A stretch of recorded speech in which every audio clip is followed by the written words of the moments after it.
के जुलूस के दौरान उत्तर प्रदेश और छत्तीसगढ़ समेत देश के कई हिस्सों में फिलिस्तीन के झंडे लहराए गए। एक रोज पहले यूपी के प्रतापगढ़, जौनपुर और बहराइच में मुस्लिम समुदाय के लोगों की भीड़ जुलूस के लिए सड़कों पर इकट्ठा हुई, लेकिन इस दौरान कुछ लोग हाथों में फिलिस्तीन के झंडे लिए हुए दिखाई दिए।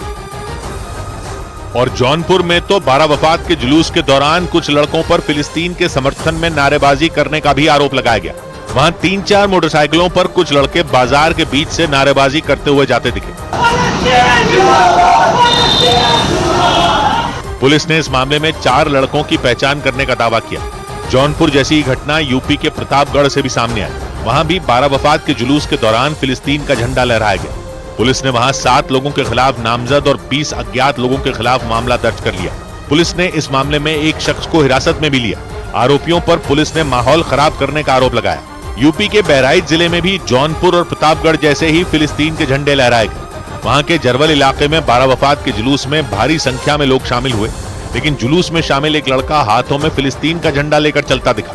और 12 वफात के मौके पर फिलिस्तीन का झंडा लहराने की घटना छत्तीसगढ़ के बिलासपुर में भी हुई। वहां उन सड़कों पर फिलिस्तीन के बड़े बड़े झंडे टंगे दिखे जहां से 12 वफात का जुलूस निकाला गया। और वो भी एक जगह नहीं, बल्कि उस सड़क पर कई जगह फिलिस्तीन के झंडे लटकते हुए दिखाई दिए।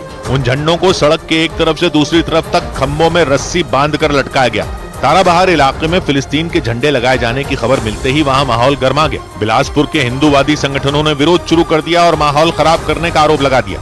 ये कहीं ना कहीं से एक सुनियोजित माहौल खराब करने का एक षड्यंत्र ऐसा प्रतीत हो रहा है। कुछ लोगों ने तो भारत में फिलिस्तीन का झंडा लहराने वालों को फिलिस्तीन भेज दिए जाने की मांग कर दी। यहाँ जो फिलिस्तीन का झंडा फहराने वाले हैं, इनको फिलिस्तीन भेज दिया जाना चाहिए। मामले की जानकारी मिलते ही पुलिस ने तारबहार इलाके में लगाए गए फिलिस्तीन के झंडों को उतरवा दिया ताकि माहौल खराब न हो।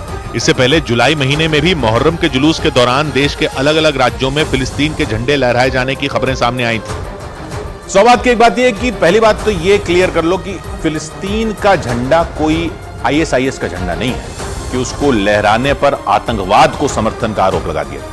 और भारत में फिलिस्तीन का समर्थन करने पर भी कोई रोक नहीं और ना ही किसी और देश का झंडा लहराने पर रोक है। तिब्बत की आजादी के समर्थन में भी तिब्बत का झंडा लहराया जाता है, लेकिन मसला उससे थोड़ा अलग है। जौनपुर में 12 वफात के जुलूस में फिलिस्तीन का झंडा लहरा दिया गया। 12 वफात यानी ईद मिलादुन नबी, यानी पैगंबर के जन्मदिन पर निकलने वाला जुलूस, यानी धार्मिक जुलूस। इसमें कई जगह फिलिस्तीन के झंडे दिखे। जौनपुर में दिखे, प्रतापगढ़ में दिखे, बहराइच में दिखे, छत्तीसगढ़ के बिलासपुर में भी दिखे। 12 वफात के जुलूस में फिलिस्तीन के झंडे दिखे।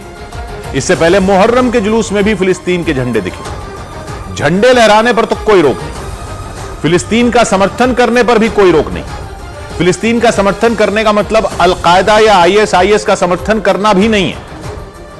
यह मानकर कि फिलिस्तीनियों के साथ नाइंसाफी होती रही है और उन पर जुल्म हो रहे हैं, इस आधार पर कोई भी समर्थन कर सकता है। लेकिन मुहर्रम और 12 वफात जैसे मौकों पर उनका समर्थन क्या इसलिए किया जाता है क्योंकि फिलिस्तीनी मुस्लिम है? इस पर सवाल उठते हैं। अगर कोई अलग से रैली प्रदर्शन हो जिसमें फिलिस्तीन का झंडा लहराकर समर्थन जताया जाए तो यह माना जा सकता है कि यह समर्थन मानवता के आधार पर। लेकिन जब यह समर्थन धार्मिक जुलूस में दिखाया जाता है तो इस पर कई लोगों के मत अलग हो जाते हैं।